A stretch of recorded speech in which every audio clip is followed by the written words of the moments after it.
Hai sobat semua, apa kabar? Sehat kan? Semoga kalian semua sehat selalu, bahagia selalu, banyak rezeki dan banyak kota, agar kalian bisa menonton video-video OKBIS lainnya. Bagi teman-teman yang suka membaca, aktifkan saja translate versi Indonesia di pengaturannya. Dan bagi teman-teman yang suka sama video dari OKBIS, bantu like ya. Dan jangan lupa gabung langganan untuk dapat fitur yang menarik dan bantu Mimin. Oke, kali ini Mimin mau melanjutkan cerita dari menantu yang diremehkan. Yuk langsung saja ke ceritanya. Cekidot. Jika memang perlu membayar harga puluhan miliar atau ratusan miliar, keluarga Sucipto mungkin tidak setuju. Lagi pula, selain dia dan Chen Sucipto, tidak ada seorang pun di keluarga Sucipto yang tahu bahwa Raya adalah putrinya. Dan mereka mengira itu adalah bawahan dari keluarga Sucipto. Menghabiskan puluhan juta untuk bawahan itu masih tidak masalah. Tapi seorang ahli top seperti Raya bisa menghabiskan puluhan miliar, dan dia hanya bisa menggigit giginya dan kesal. Tetapi jika kamu benar-benar ingin mengeluarkan banyak uang hanya untuk Raya, ini jelas aneh di mata orang luar. Pada saat itu, mereka pasti akan bertanya-tanya kenapa hanya Raya yang diselamatkan. Pasti ada sesuatu yang dirahasiakan. Melihat dia terdiam, Chen Sucipto berkata dengan tenang, "Zain, jika Raya adalah putrimu dan cucu perempuanku, aku tentu berharap dia bisa selamat.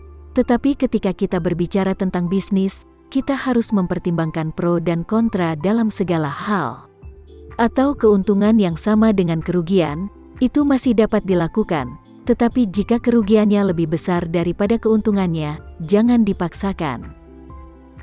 Zain bertanya dengan sedih, "Ayah, katakan padaku dengan jujur, berapa biaya yang bisa keluarga Sucipto keluarkan untuk Raya? Kita juga membayar harga yang mahal untuk menyelamatkan Jevi dan Ayu kali ini."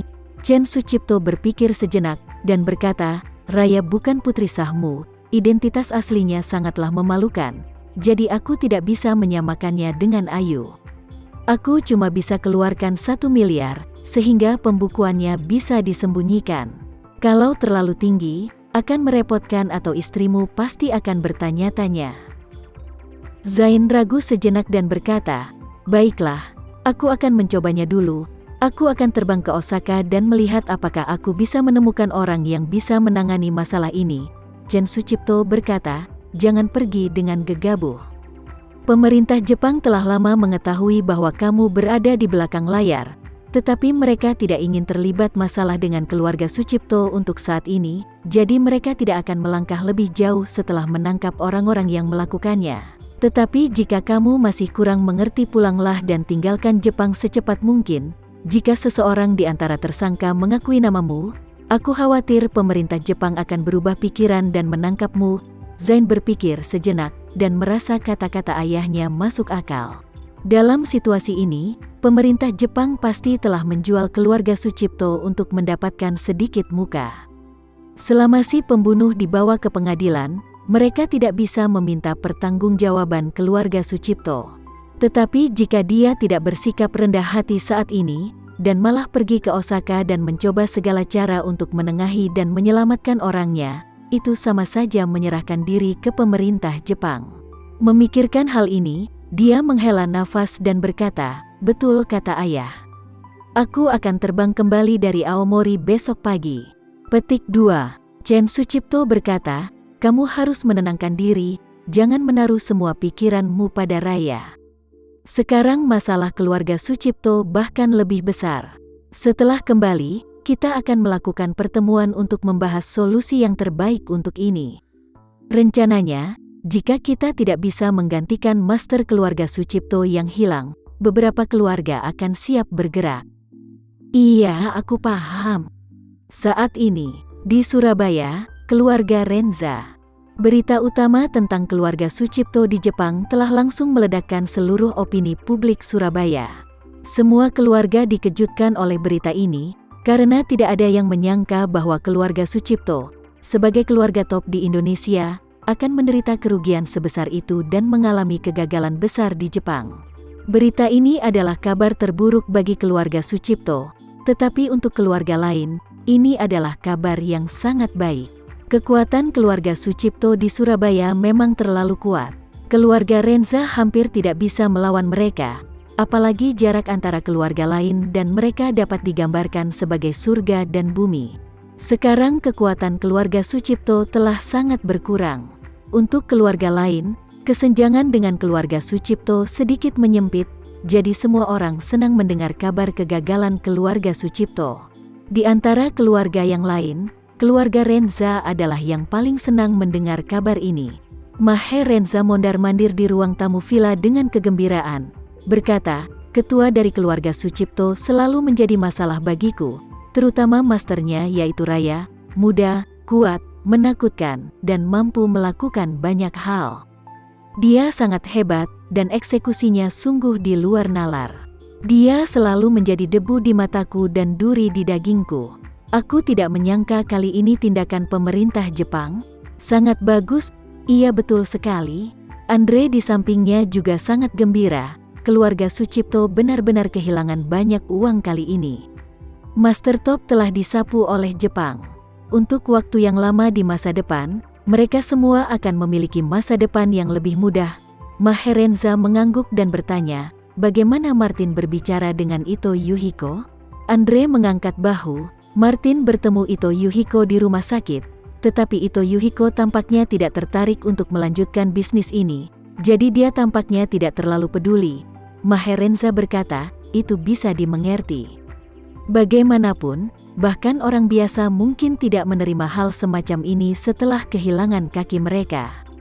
Terlebih lagi, Ito Yuhiko, orang terkaya di Jepang, saat menghadapi masa depresi dia akan cepat bangkit."